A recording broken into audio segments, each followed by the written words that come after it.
Hello guys, welcome to my channel IELTS with Priyanka. This video is regarding the general reading. In this video, I am going to explain you the section 1 of General Cambridge Book 11 Test 2. And in general reading we have two passages in section 1 and section 2. The heading of the first passage is Sustainable School Travel Strategy. And the questions we are to solve regarding this passage are true, false and not given. There are 6 questions we are to solve and we know true, false and not given are generally in order. And the another passage we have is the flow, the facts. And we have different sections in it, that is from A to I. And we are to solve 8 questions, that is from 7 to 14. We are to match the information given in the question with the passages.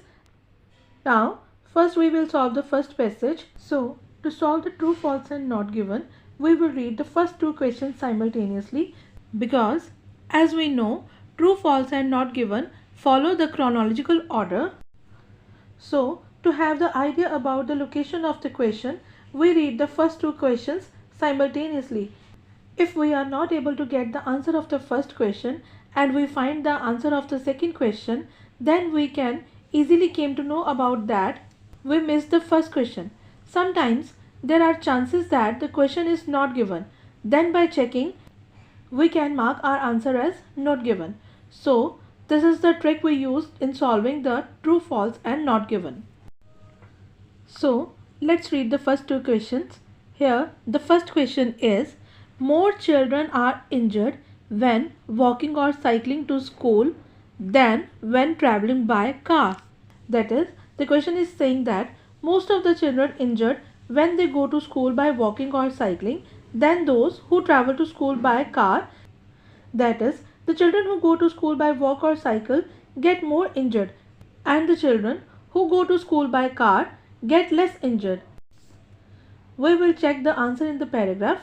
Also read the second question, that is, children who are driven to school are more ready to learn than those who walk or cycle. That is, the children who go to the school by car are more willing to learn than the children who go to the school by walk or cycle. So we will check in the passage which of the children are fast and quick learners. Let's read the passage. Over the last 20 years, the number of children being driven to school in England has doubled. That is, the number of children who go to school by car has been doubled over the last 20 years. National data suggests that 1 in 5 cars on the road at 8:50 am is engaged in a school run. That is, 1 in 5 cars on the road is for going to school. Children are subject to up to 3.9 times more pollution in the car, that is standing in traffic, than when walking or cycling to school. So in this line, they are telling us about the pollution rate. Reducing the cars around the school make them safer places and walking and cycling are better for health and environment. In this line, they are explaining that the reduction in the car make the roads safe and also they are saying that walking and cycling are better for health as well as environment. So up to these lines, they are not talking about the accidents or injuring. There is no information regarding that question. By reading further, it has been noted by teachers that children engaging in active travel arrive at school more alert and ready to learn. It has been noted by teachers that children engaging in active travel arrive at school more alert and ready to learn. So this is the information regarding the second question. And from this line, we get the answer of the second question. So here in this passage, they are explaining about the ratio of cars, about the pollution and the benefits of reduction of cars on the road. And there is no information regarding the first question, that is about the injuring. So by this, the answer of the first question is not given. So we will mark the not given as the answer of the first question. Now our second question is about the children who are more ready to learn. And by reading this line, that is, it has been noted by teachers that children engaging in active travel arrive at school more alert and ready to learn. That is, the children who go to school by car are more willing to learn than the children who go to school by walk or cycle. Here, active travel means the children who go to school by cycle or by walk, and those children are more alert and ready to learn, that is, they are fast learners. And our question says that children who are driven to school are more ready to learn, so this contradicts the information, and according to this, the answer to this question is false. So we will mark false as the answer of the second question. Now, the third question is, every year the council gathers the information about travel to school. That is, the council collects the information regarding travel to school every year. And the fourth question is, the council is disappointed with the small reduction in the number of cars taking children to the school. That is, the council get disappointed when they got the number of cars who have taken the children to the school have been reduced. By this, the council gets disappointed. So let's check in the paragraph what they are saying about these two questions. Now read the paragraph. The county council has a strong commitment in supporting and promoting sustainable school travel. We collect data annually. So here in this line they are talking about the data which they collect annually, that is yearly. Read the line. We collect data annually about how pupils get to school, and our report on the sustainable school travel strategy sets out in detail what we have achieved so far and what we intend to do in the future. So from this line we get our answer very easily, that is, the council collects the data annually, and our question is also about this information, that is, every year the council gathers information, that is, collects data about travel to school. So we will mark our answer as true. And by reading further, different parts of the county council are working together to address the actions identified in the strategy, and we are proud that we have been able to reduce the number of cars on the daily school. They are proud that they are able to reduce the number of cars on the daily school run by average of 1% of the last 3 years. In these lines, they are saying the council is feeling proud that they are able to reduce the number of cars on the road in the last 3 years. And our question is opposite to this, that is, the council is disappointed because of the small reduction. So according to this information, our answer is false. So we will mark the answer as false. Now read the fifth question, that is, the number of children in schools has risen in recent years. That is, in the recent years, more children are going to school and the number of children is increasing. And the sixth question is, parents can get help with paying for their children and travel to school by public transport. That is, the parents who send their children to school by public transport can get help with the paying for their children.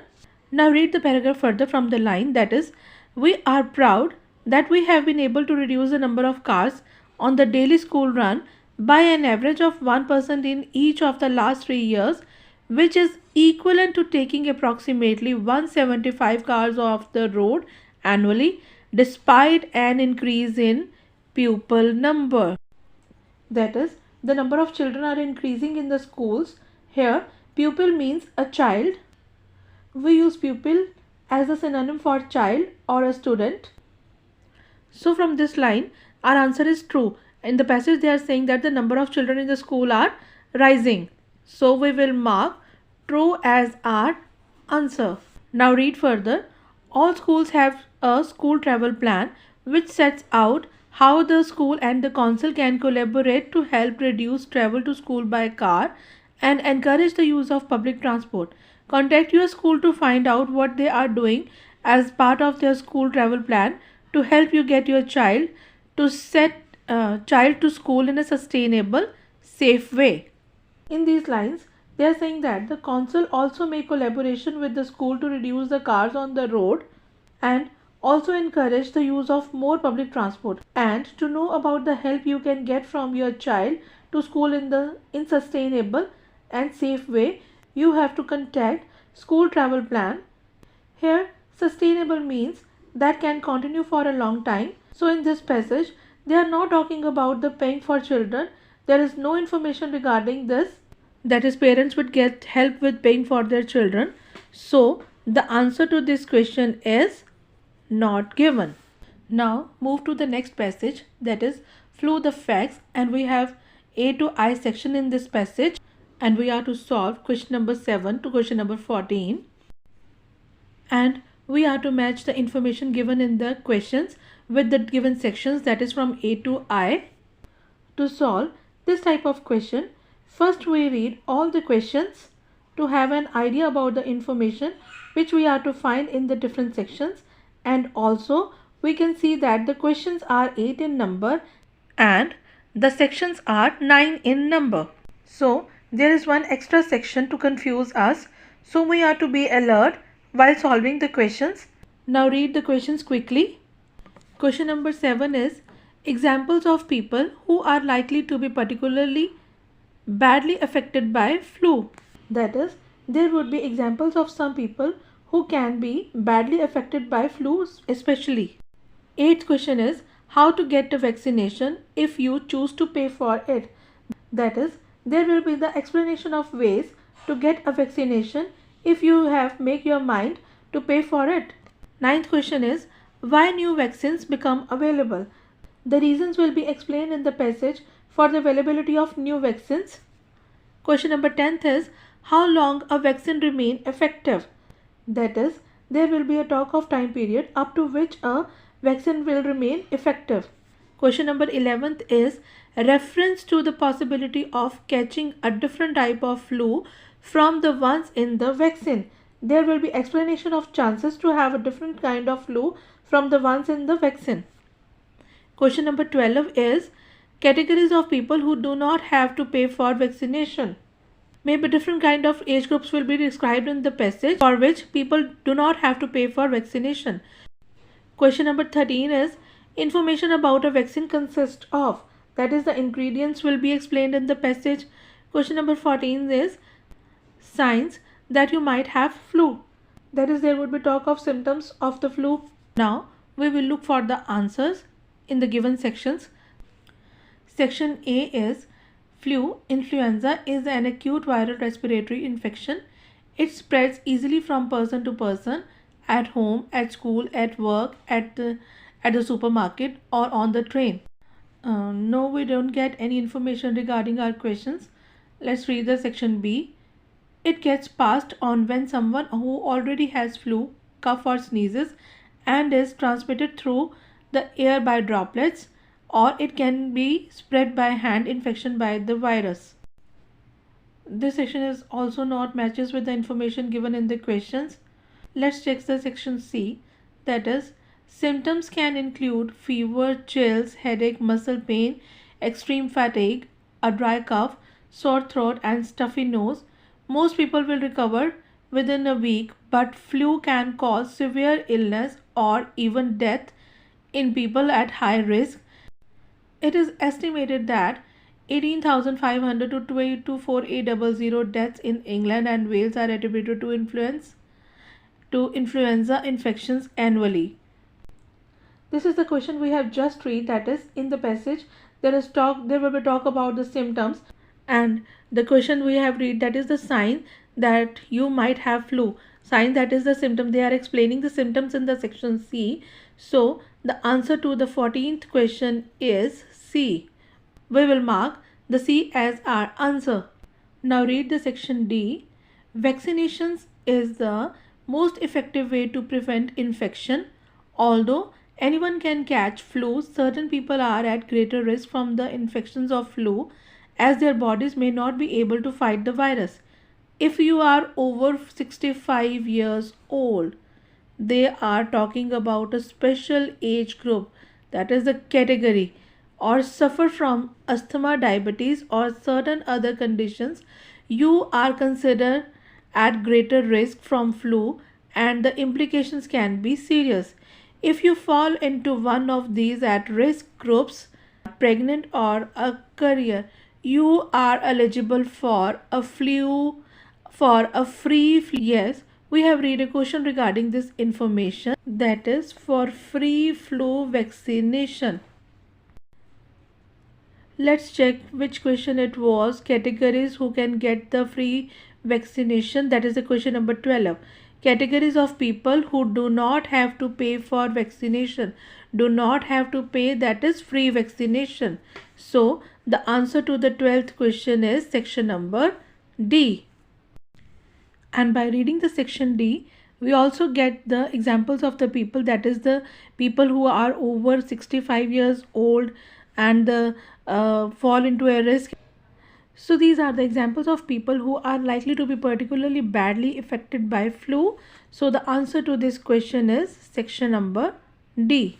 Now read the section E, that is, if you are not eligible for a free flu vaccination, you can still protect yourself and those around you from flu by getting a flu vaccination at a local pharmacy. That is, if you are not eligible for free vaccination, still you can have it to be safe at local pharmacy. That is, if you can have it by paying for it. And the suitable information regarding this section is how to get a vaccination if you choose to pay for it. If you choose to pay, that is, you have make mind to pay for it. How? That is at local pharmacy. So the answer to the question number 8 is section number E. Now read the section F. About 7 to 10 days after vaccination, your bodies make antibodies with the help to protect you against any similar viruses that may infect you. This protection lasts about a year. So in this passage they are talking about a time period for which the vaccination remain effective. And this information is same as the question number 10, that is how long a vaccine remains effective. And in the passage they have explained that for 1 year. And the answer to the question number 10th is passage section number F. Now read the section G, that is, a flu vaccination contains inactivated killed virus strains, so it can't give you the flu. However, a flu vaccination can take up to 2 weeks to begin working, so it is possible to catch flu in this period. Now in this contains inactivated killed viruses strains, that is, it is consist of these two things. So the suitable question to the information present in the section G is 13, that is information about what a vaccine consists of. So the answer of the 13th question is section number G. Now read the section H, that is, a flu vaccination is designed to protect you against the most common and potent strains of flu circulating, so there is small chance you could catch a strain of flu not contained in the flu vaccine. So in this passage they are talking about the possibility of catching a different type of flu from the ones in the vaccine. Small chances, that is possibility, catch a strain of flu not contained in the flu vaccine, that is flu from the ones in the vaccine. And this information is same as the 11th question. So the answer to the 11th question is section H.